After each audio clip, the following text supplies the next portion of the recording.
The dressing room door closed, muffled applause through concrete walls.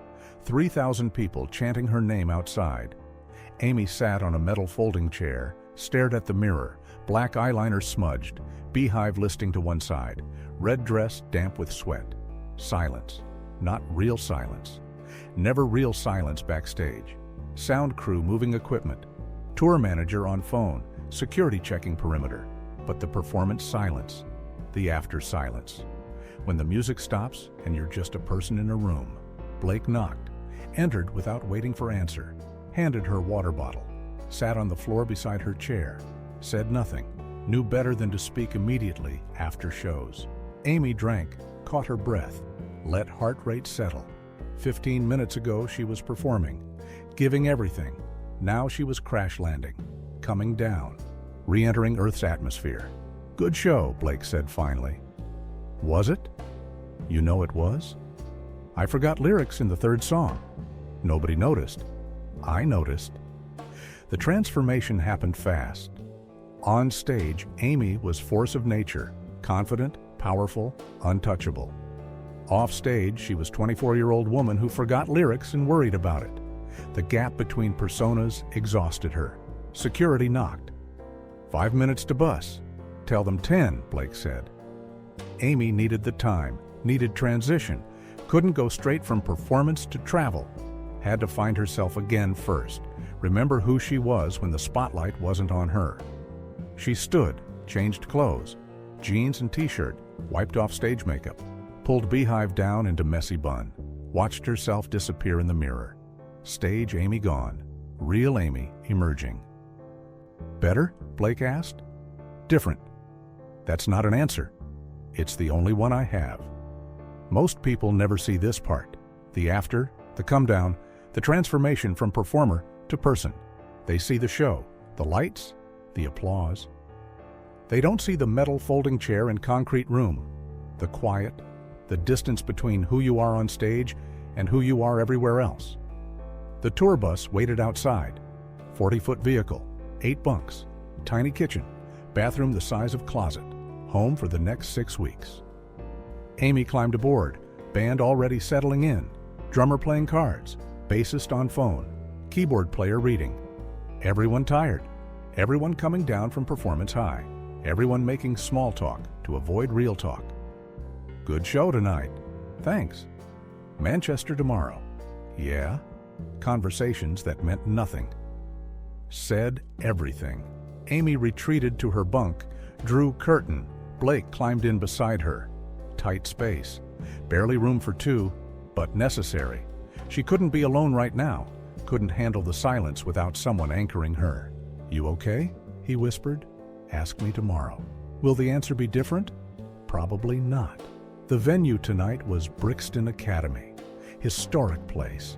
Everyone from The Clash to David Bowie had played there. Amy's name added to legendary list. Should have felt like honor. Mostly felt like pressure.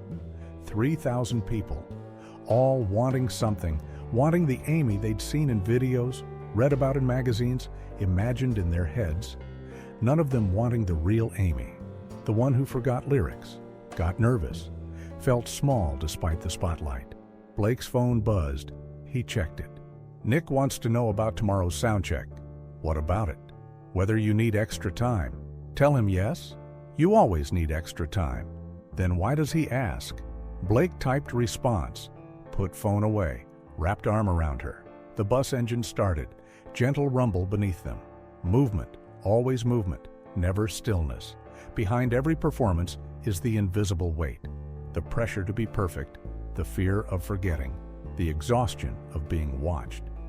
Amy learned early that backstage was where the real show happened, not the performance. The performance was easy. The after was hard. Manchester venue was smaller, 1,500 capacity, intimate space. Should have been easier, somehow felt harder. Fewer people meant seeing every face, every reaction. Every moment someone checked their phone or looked away. Amy sat in dressing room before show.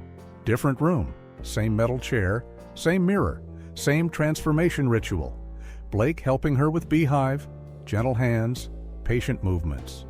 You're quiet tonight, he said. Thinking about how many more of these? Shows? Transformations? How many more times can I split myself in half? Stage Amy and real Amy. How long before I forget which one is real? Blake said nothing. No easy answer existed. He just kept working on her hair. Steady presence. Reminder she wasn't alone in this. Security knocked. 15 minutes. Amy stood, checked herself in mirror. Stage. Amy stared back, confident, put together, ready. Real Amy somewhere underneath, watching, waiting for the show to end. The performance went well. Always went well. Amy was professional. Never missed shows. Never gave less than everything. That was the problem. Giving everything meant nothing left backstage. She walked off stage, legs shaking, voice raw, emotionally emptied. Blake waiting in wings, always waiting, always ready to catch her when the lights went out. "Come on," he said. Dressing room. She followed. Autopilot. Body moving while mind processed. Sound crew already breaking down equipment. Tour manager checking tomorrow's logistics. Band celebrating another successful show. Amy sat in metal chair, stared at mirror. Same scene, different city. Always the same scene. "Water," Blake said, handing her bottle. She drank, said nothing, couldn't speak yet. Still between worlds, still transitioning. The loneliest place in the world isn't an empty room. It's a dressing room after a show, surrounded by people, but completely alone. Everyone celebrating what just happened. You trying to remember who you are when it's not happening. The tour continued. Birmingham, Glasgow, Edinburgh, Leeds. Each city brought new venue, new dressing room, same metal chair, same mirror, same transformation. Amy started dreading sound checks, not because of technical aspects, because of silence, walking into empty venue. 3,000 empty seats staring at her. Reminder that in few hours all those seats would be filled, all those eyes watching, all those expectations pressing. "Let's run through rehab," sound engineer said. Amy sang, voice echoing through empty space. Sound different without audience. Cleaner, lonelier. She stopped mid-song. "What's wrong?" engineer asked. "Nothing, just needed a break." Blake met her backstage. "You okay?" "I hate sound check." "Why?" "Because the room is empty, but I'm still performing. Still being stage Amy, but nobody's here to see it. Feels like practicing being fake." "You're not fake." "I'm something. I don't know what anymore." The breaking point came in Glasgow. Not dramatic, not obvious, just quiet realization in dressing room after show. Amy sat in metal chair, stared at mirror, saw stage Amy staring back, and didn't recognize her. The beehive, the eyeliner, the red dress, all costume, all armor. Protection against being seen. Blake noticed her freeze. "What's wrong?" "I don't know who that is." "Who?" "Her." Amy pointed at mirror. "I don't know who's looking back at me." Blake knelt beside chair. "You're Amy. Same Amy I met in Camden. Same Amy who wrote Back to Black. Same person." "Am I?" "Because that person in the mirror doesn't feel like me. She feels like someone I created to survive this. Then maybe she's the part of you that's strong enough to do this. Or maybe she's the part that's replacing me." The conversation with Blake changed something. Not immediately. Slowly. Amy started paying attention to the transformation, started noticing when stage Amy appeared, when real Amy disappeared, started asking herself which version was performing and which was hiding. The Leeds dressing room had window. Small, dirty, but window. Amy stood there before show, looked out at parking lot.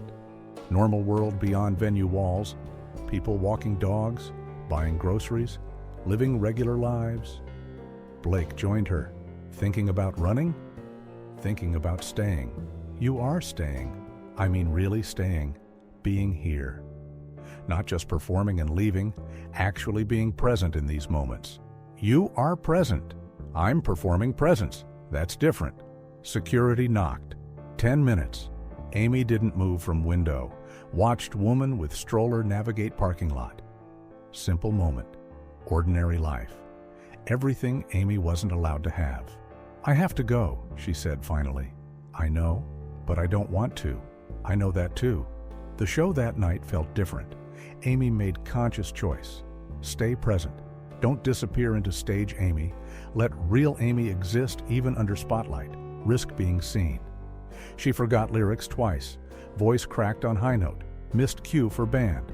Should have been disaster. Somehow felt more honest than perfect performances. Audience didn't care about mistakes. They cared about connection. And Amy was finally connecting. Finally bringing real self on stage instead of hiding behind performance. Backstage after show, Blake was waiting. "That was different," he said. "Good different or bad different?" "Honest different." Amy sat in metal chair, looked at mirror. Stage Amy and real Amy closer together, not merged, but closer, visible in same reflection.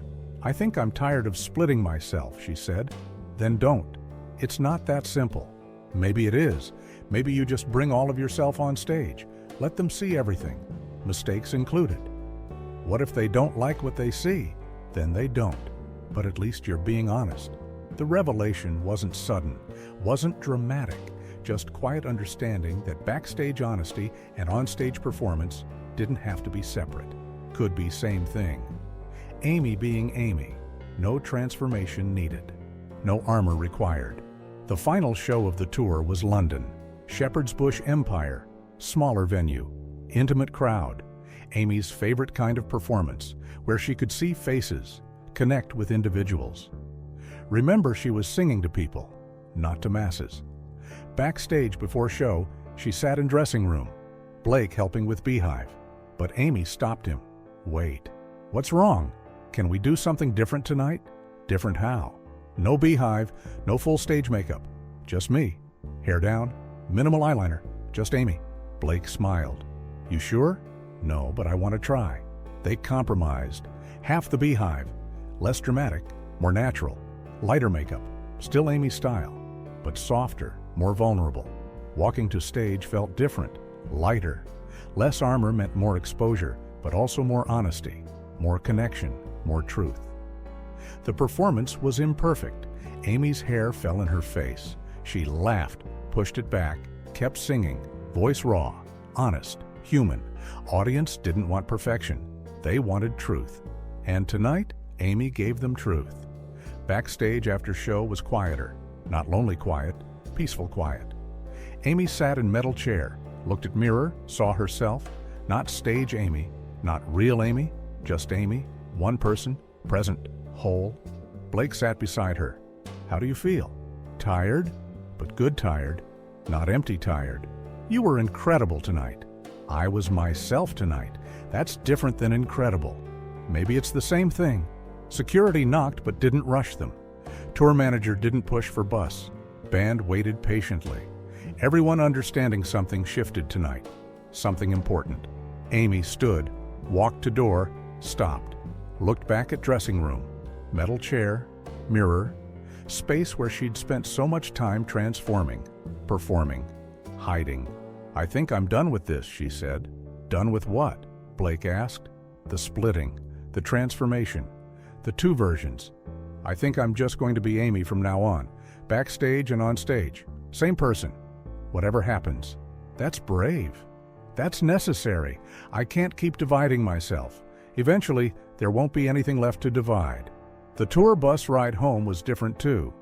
Amy sat with band, talked, laughed, didn't hide and bunk, didn't need to, wasn't recovering from performance, was just continuing to be present, to exist as one person instead of two. Blake watched her, smiled, squeezed her hand. "You're really doing it," he said quietly. "Doing what?"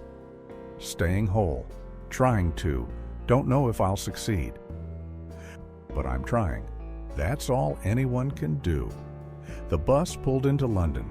Early morning, city waking up. Amy looked out window at familiar streets.